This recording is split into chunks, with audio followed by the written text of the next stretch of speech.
Hello friends, मेरा नाम है श्रद्धा मनीष त्रिपाठी और आप सबका मेरे चैनल में बर्ड्स से स्वागत है। आप सभी को राम राम। मुझे उम्मीद है आप लोग बहुत अच्छे से होंगे अपने घर में अपने फैमिली के साथ। तो आप सभी को हैप्पी रिपब्लिक डे, गणतंत्र दिवस की ढेर सारी शुभकामनाएँ, बहुत सारी बधाइयाँ। और सब लोग अपने घर में स्वस्थ होंगे, मस्त होंगे, मुझे पता है। सो हो गई है शाम, मैं स्कूल से आ चुकी हूँ और काम है कि ख़त्म नहीं होता है। तो आज मुझे कुछ भी करके काम ख़त्म करना है। बहुत सारा काम पड़ा हुआ है, बहुत सारे कपड़े पड़े हुए हैं। तो मैं आ चुकी हूँ अपने रूम में, यहाँ पर मैं कपड़े भी फोल्ड करूँगी और आप लोगों से थोड़ी बहुत बात भी करूँगी। ये काफ़ी टाइम हो गया था, कोई ब्लॉग नहीं गया था, तो बीच बीच में ब्लॉग डालते रहना चाहिए। आप लोग मुझे कुछ कहिएगा नहीं, रूम बहुत ज़्यादा गंदा है बहुत ज़्यादा। तो रूम में पूरा ये रूम हम लोगों का ऐसा रूम रहता है जहाँ पर हम लोग कपड़े रख देते हैं। ऐसे ही जब नहीं फोल्ड कर पाते तो इस रूम में कपड़े रख देते हैं। तो कैमरा मेरा सही से रखा नहीं रहा है यार, क्या ही करें।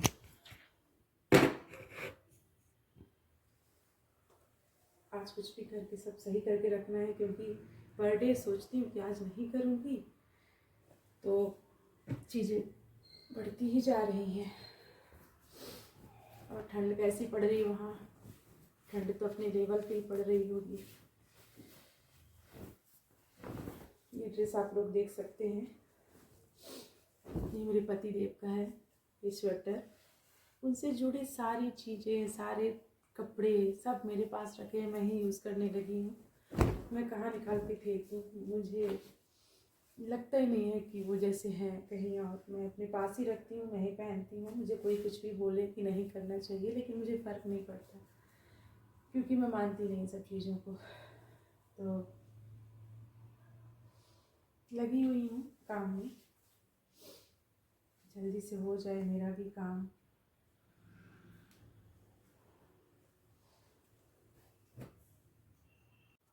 ठंड में इतने ज़्यादा कपड़े हो जाते हैं ना कि अगर उनको टाइम पे फोल्ड नहीं करो तो पर डे बढ़ते जाते हैं। मेरे साथ यही समस्या हो गई थी। मतलब हर दिन करते करते मेरा, मेरी बेटी का और एक भी व्यक्ति भी, मतलब इतनी ज़्यादा ठंड पड़ रही कि दो दो पैंट पहनाओ नहीं आप बच्चे को, दो तीन कपड़े नहीं पहनाओ। मतलब वैसे करके तो होता ही नहीं है। और मम्मी भी, उनको भी लगता रहा होगा पूरा फैला, खुद भी अच्छा नहीं लगता कि रूम फैला रहे। तो फिर और सुबह से टाइम नहीं मिलता, मैं भागी जाती हूँ और आद्या को पढ़ाना भी रहता है, इस चक्कर में मैं कर ही नहीं पाती हूँ। अब आ गई मैं किचन में। मैं आज पकौड़ी बना रही थी। पकौड़े से मुझे सब कढ़ी बनानी थी, पकौड़ी की, लौकी की पकौड़ी की। तो वही पका रही थी। खाना बनाते हुए ना इतना लेट हो गया था, क्योंकि मम्मी दूध रोटी खाती हैं तो उनका आटा भी दूसरा रहता है, दूसरे आटे का उनके लिए पहले बनाती हूँ, फिर सबके लिए खाना बना रही थी। तो ये भी टेंशन होती है कि आद्या को कुछ पढ़ा नहीं पाई, कितनी समय जाऊँगी, कब क्या करूँगी। फिर पकौड़ी तलने के बाद मैंने कढ़ी का पूरा बैटर तैयार किया। मैंने दही को मिक्स करके रख लिया, सब सामान बना लिया था और मैंने खाना भी बनाया जल्दी से। मैं काम ख़त्म करके रूम में आ गई हूँ और लिटरली मैं बहुत थक चुकी हूँ। मैं मॉर्निंग से उठती हूँ तो बस मैं भागती ही रहती हूँ, काम काम काम काम। मेंटली इंसान ऑलरेडी बहुत डिस्टर्ब रहता है, फिजिकली भी एकदम साथ छोड़ रहा है। अपने आप इतना थक जाता है ना, बहुत चीज़ों में बहुत कमी महसूस होती है अपने जीवन साथी की, कि जो काम उनका रहता था वो मुझे ही करना पड़ रहा है। और पहले यह था कि ज़िंदगी किसी तरह मिलजुल के बांट लेंगे, लेकिन भगवान ने वो छोड़ा नहीं तो ज़िंदगी मिलजुल के क्या बांटेंगे, अकेले ही काटना है बस। लेकिन हाँ, जीवन, सबसे पहले तो आप लोगों को हैप्पी रिपब्लिक डे।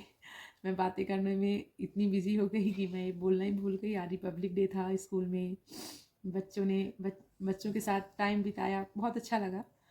और सच में ज़िंदगी हर दिन कुछ न कुछ नया चीज़ सिखाती है।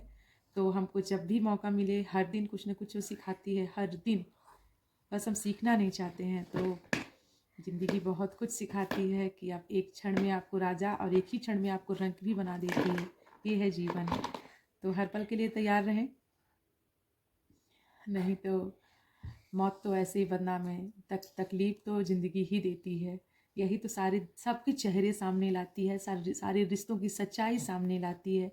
परिस्थितियाँ परिस्थितियाँ जब ख़राब होती हैं ना, तब जो उस टाइम पर जो चीज़ें उभर के हमारे सामने आती है ना, किसने हमारा हाथ पकड़ा, किसने हमारा हाथ छोड़ा, वो ज़िंदगी भर के ले जाता है।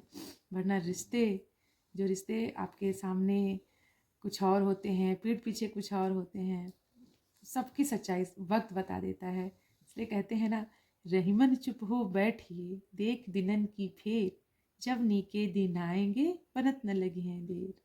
रहीमन निजमन की व्यथा मन में राखे कोय, सब सुन के इठलई है बाट न ली है कोई। इसलिए अपने मन की जो व्यथा है उसको मन में ही रखे, किसी से ना कहे। कोई हमारा दुख दर्द कम नहीं करेगा, कोई हमारा हाथ नहीं बढ़ाएगा हमारे दुख दर्द को या हमारे सहयोग पे। तो अपने मन पे रखें बातें। जब हमारे दिन फिरेंगे तो ऊपर वाला है, ये वक्त है, ये चक्की ऐसे ऐसे घूमती है, तो हर वक्त एक ही पहलू नहीं रहेगा ना। शायद कभी चीज़ें बदले, हमारे भी बच्चे बड़े हो जाएं तो समय बदल जाए। और एक बात, सबसे बड़ी बात, ऊपर वाले ने ये नियति है, हमने एक्सेप्ट कर लिया, स्वीकार कर लिया कि नियति है। लेकिन हाँ, बच्चे जीवन जीने का बहुत बड़ा आधार होते हैं। मैं सोचती हूँ वो बेचारी बहनें जिनके बच्चे भी नहीं हैं, वो इस ज़िंदगी को कैसे जी रही हैं। मैं हूँ तो अभी तो आधार है, बच्चा है, बच्ची है, उसके लिए जीना है। अपने आप से जब टूट जाती हूँ, रो गा के हार जाती हूँ, अपने आप को ख़त्म करने की इच्छा भी मन में आती है, तब फिर बच्चे का मुँह देखती है एक माँ कि नहीं, इतने कमज़ोर नहीं, माँ कभी कमज़ोर नहीं होती।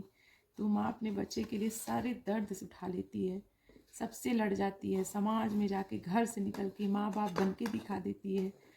तो यही मेरी भी ज़िंदगी चल रही है। और हम, मुझे पता है हर उस लड़की के साथ कि यही ज़िंदगी है कि अपने बच्चे के लिए माँ और बाप दोनों बन जाती है। पर बच्चे लायक निकल जाएं तो बहुत बड़ी तपस्या सफल हो जाएगी हम लोगों की। खैर, आप लोगों ने डिनर में क्या बनाया? मैं बहुत ठीक हूँ, आप लोग भी ठीक से ही होंगे। और क्या कहूँ, बहुत थक गई हूँ तो चलिए आराम करती हूँ। सुबह से फिर वही भागना, फिर सुबह से स्कूल जाना, तो फिर मौका मिला तो फिर कभी आएंगे बात करने। बहुत दुख दर्द है, बहुत तकलीफ़ें हैं जो इंसान कह नहीं सकता, किसी से बता नहीं सकता, अपने मन में ही रख सकता है। बहुत सी बातें होती हैं जो हम सबसे कह भी नहीं सकते। बहुत सी चीज़ें हैं, अंदर ही अंदर इंसान लिए रहता है। तो ठीक है, ये तो जीवन का अंग है, आगे बहुत कुछ देखना है।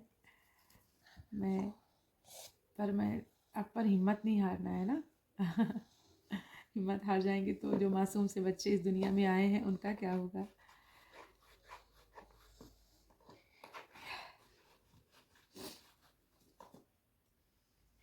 सपना जैसा हो गया सब कुछ सपने जैसा हो गया। ठीक है, तो मुझे उम्मीद है आप लोग बहुत अच्छे से होंगे। इसी के साथ राम राम, शुभ रात्रि।